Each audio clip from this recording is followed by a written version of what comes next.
మా ఓపీడీలోకి పేషెంట్ వచ్చిన తర్వాత ఎగ్జామిన్ చేసి ఆపరేషన్ అవసరం పడుతుంది అని చెప్పగానే పేషెంట్ మొఖంలో కానీ, వాళ్ళ అటెండర్స్ మొఖంలో కానీ వెంటనే మనకి భయం అన్నది క్లియర్‌గా చూస్తాము.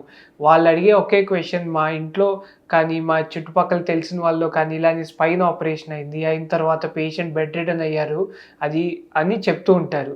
అవి ఎంతవరకు నిజం అన్న దాని గురించి ఈరోజు మనం మాట్లాడుకుందాం. నా పేరు డాక్టర్ ప్రవీణ్ గోపరాజు. నేను స్పైన్ సర్జన్ హైదరాబాద్‌లో. సో ఫస్ట్ మిత్ రెగ్యులర్‌గా అందరూ అనుకునేది ఏంటంటే స్పైన్ ఆపరేషన్ తర్వాత చాలా రోజులు బెడ్ రిడెన్ ఉండాల్సుంటుంది అని. ఇలాంటి సర్జరీలు జనరల్లీ మనం చేసేవి చాలా తక్కువుంటాయి. మోస్ట్ ఆఫ్ ద స్పైన్ సర్జరీస్‌లో 95-99% ఆఫ్ ద స్పైన్ సర్జరీస్‌లో 1-2 డేస్‌లో వెంటనే పేషెంట్‌ని నడిపించటము, ఇంటికి పంపించడము, డే టు డే యాక్టివిటీస్ చేసుకోవడానికి ఒక 1 వీక్‌లో చేసుకోవటనేలాగా ఇలాగా చేస్తూ ఉంటాము. So, long bed ridden operations అన్నవి జనరల్లీ అవసరం పడదు. అవసరం పడేవి ఉంటే మనం డిస్కస్ చేసుకుంటూ ఉంటాము. మిత్ నంబర్ 2 ఏంటి అంటే అన్ని స్పైన్ ఆపరేషన్స్‌లోనూ మనకి ఇంప్లాంట్స్ అనేవి అవసరం పడతాయి.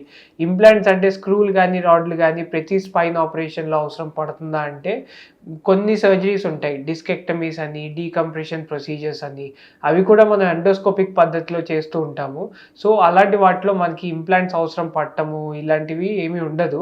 ఒకవేళ ఇంప్లాంట్స్ అవసరం పడే కండిషన్స్ ఏమన్నా ఉంటే ఇంప్లాంట్స్ వేయటం మనకి మంచిది కాబట్టే వేస్తాము. అలాంటివి కూడా ఇప్పుడు మనం నావిగేషన్ పద్ధతిలో మినిమల్లీ ఇన్వేసివ్ పద్ధతిలో వేస్తే ఏంటంటే లాంగ్ హాస్పిటల్ స్టేస్ కానీ, బెడ్ రిడెన్ ఇందాక మనం మాట్లాడుకున్నట్లు అవసరం కానీ ఉండదు. మూడో మిత్ రెగ్యులర్‌గా అనుకునేది స్పైన్ ఆపరేషన్ పెద్దవాళ్ళలోనే అవసరం పడుతుంది అని.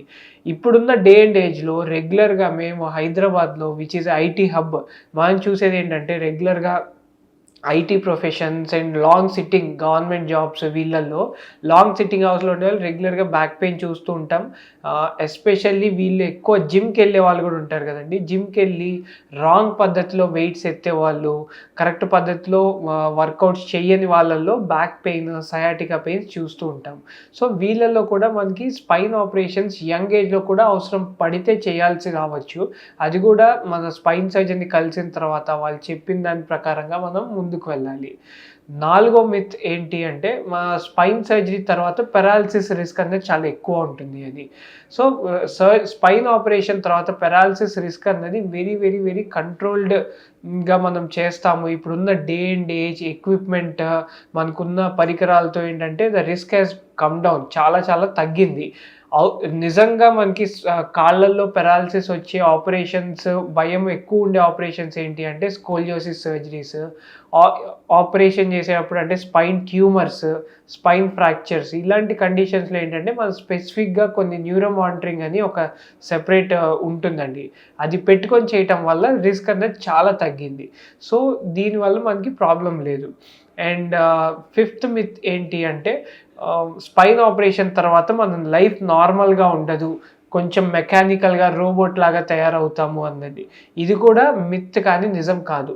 స్పైన్ ఆపరేషన్ తర్వాత నాకు తెలిసిన వాళ్ళు, నేను ఆపరేషన్ చేసిన వాళ్ళు స్పోర్ట్స్‌కి వెళ్లారు.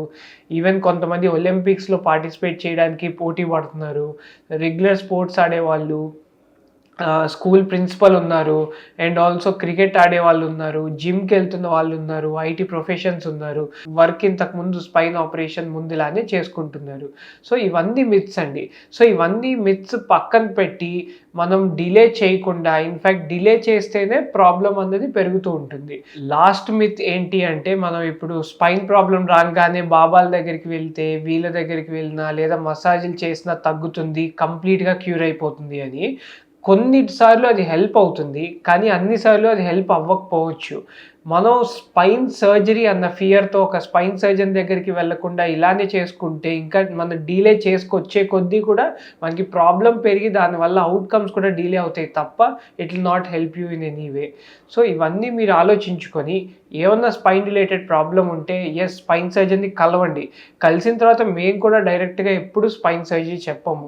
ఫిజియోథెరపీ చేయించాలి, మెడిసిన్స్ వాడాలి లేదా సివియర్‌గా ఉంటే సర్జరీ చెప్తాము. So, whatever is the best outcome మనం అది చేయడానికి చూస్తామండి. Thank you so much.